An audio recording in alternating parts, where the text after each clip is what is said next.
they're just not possible to turn.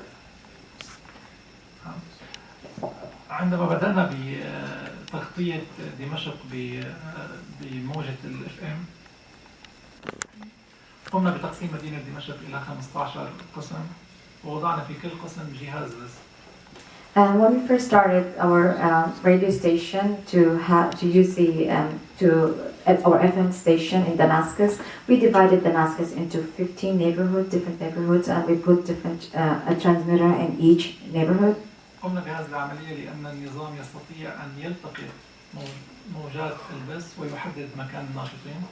And we've done that deliberately because the regime can pinpoint where's the transmitting point and can find out where those activists or journalists are based, and they can be attacked. وكنا نقوم بتشغيل إحدى المحطات لمدة 20 دقيقة ومن ثم إطفاء وتشغيل أخرى 20 دقيقة وهكذا. So what we've done is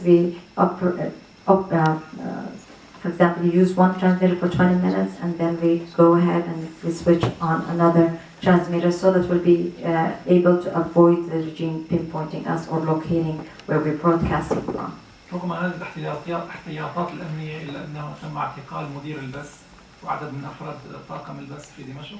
In spite of all our precautions, the director of the broadcasting section and some of his staff they've been detained. تعرضوا للتعذيب وأحدهم فقد حياته داخل السجن نتيجة تعذيب اسمه محمد الغزالي وهو مدير البث. And the manager of broadcasting, his name Mohammed al-Ghazali, as a result of being tortured after his detention by the regime, he lost his life. وهناك القصص العديدة الأخرى أن النظام عندما لا يستطيع القبض أو قتل الصحفي يلجأ إلى اعتقال زوي كرهائن وتعذيبهم في السجون. Sometimes the regime is, when they cannot pinpoint, imprison or kill the reporters themselves, they get somebody of their relatives or relations and they keep them as hostages or torture them in order to capture the person that they want. لقد قمنا بتوثيق العديد من الحالات وصورنا العديد من التقارير وعرضت على وسائل الإعلام المختلفة. We documented a lot of cases. We shared that with a number of media as a result of those. Our work as part of it is to document what's happening.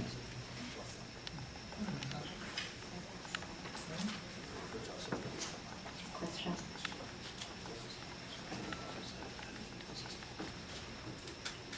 We just repeated the question that you asked. هناك بعض القضايا الحساسة التي لا يسمح لنا بالوصول إلى تصويرها بطبيعة الحال في مناطق النظام.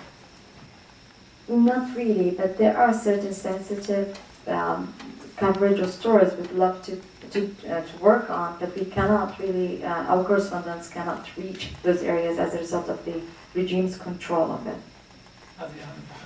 That's the only challenge I would say in terms of covering the story.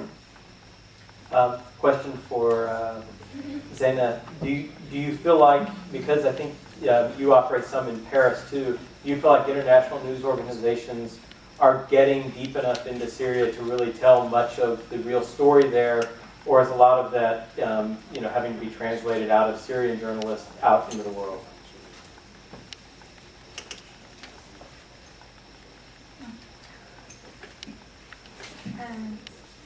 هلا بحكم وجودي خارج سوريا بس في تواصل دائم مع الداخل عن طريق الانترنت طبعا وسائل الاتصال. Although I'm based outside Syria, there is a continuous communication and contact with those inside the country using the internet. هذا ما منعني ابدا احصل على ادق المعلومات اللي ممكن تحصل بالداخل اللي حتى يمكن يصعب الاعلام يصله بشكل مباشر لانه نحن على تواصل مع المراسلين على الارض او مع المناشطين على الارض. As a matter of fact, we get a lot of detailed reporting from inside directly from those who witnessed it as a result of our communication with correspondents, reporters, and sometimes activists directly. عندي شبكة واسعة من العلاقات داخل سوريا بكل المحافظات. What helped me is having a wide network with a number of people in all provinces in the country. وخاصة بعد ما صار الثورة بدت من 3 سنين فصار عندنا خبرة وعندنا علاقات كتير واسعة And the prolonged revolution currently that helped us also to diversify and, for example, have a wide network of contacts in all over the country. فلما عم يصير حدث بمنطقة معينة بسوريا اللي نحن بنعرف تماما خريطتنا وبنعرف تماما الأرض عليها، عم نتواصل بشكل مباشر مع الناشطين بالداخل أو مع المراسلين اللي تابعين لإلنا. And this revolution was there, or this revolution's life is almost 3 years. So that's long enough for us to have a good network of people. When an event happens, we have our map, we can locate our correspondents or activists, and we can get the information from them if we need to. وعم نكون نحن صلة الوصل بينهم وبين الإعلام العالمي. We are mainly, most of the time, the contact between them and the outside world. حتى في نحن عن طريق السكايب عم نقدر نعمل غرف أخبار. We can have some kind of like news chat rooms through Skype.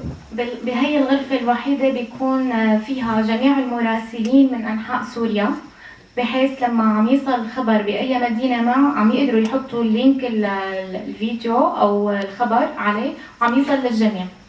For example, we work also to connect those inside as correspondents. We have a Skype, we invite everybody from different regions. So if something happens somewhere and other correspondents or other activists are they don't have the details of what's happening in this nearby city, we put the person there or the correspondent there, they upload that a link to the video and so on. So not only that we know from the outside what's going on, those who are disconnected within the country know what's happening.